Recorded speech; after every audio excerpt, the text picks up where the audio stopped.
Senior citizens, Miraho, Papa or that screen is a die hard Asante Kotoko pa. Ye can on almost support to Kotoko. Omakumem not support no. The echo to be our friend now, Beba, Openi, your friend Alhaji, Bando, yes, Alhaji Bando, a friend of Bahmed travel and tour. Enya ne baby ko otumfo nyankopon emfa ne kra ensi enwumre ya ene Friday na information no ebe to dwa say Alhaji a join the senior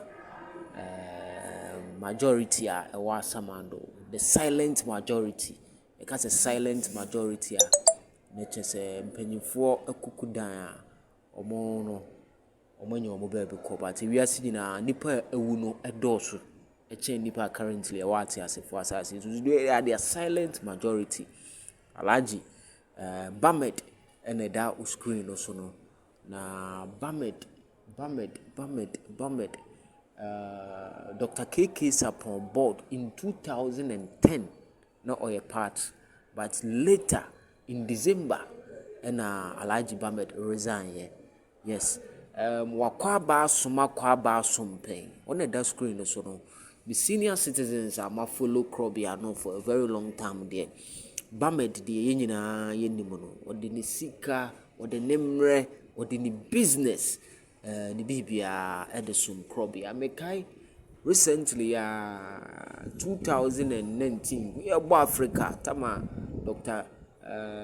Che ba for mreso Kotoko share in Ghana ne osi ne ahilale bo obe charge players no pa the sikane ade mo say ye qualify ya ye call group stage no hey Alhaji me kai pa ye share in Ghana 2-0 obo players na so do charge o mo say o monko no monko share ahila ni nyina no ne da odo ewo ma krobia Asante Kotoko no odo team no but information I inside can say ene dua me no can say which is 13th and yes Friday 13th of 2024 Alhaji enya ne baby ko otumfo nyankopon emfa ne kra ensieye na omo no ho ban pa ne papa ya obeye ewo atese fo asasi so no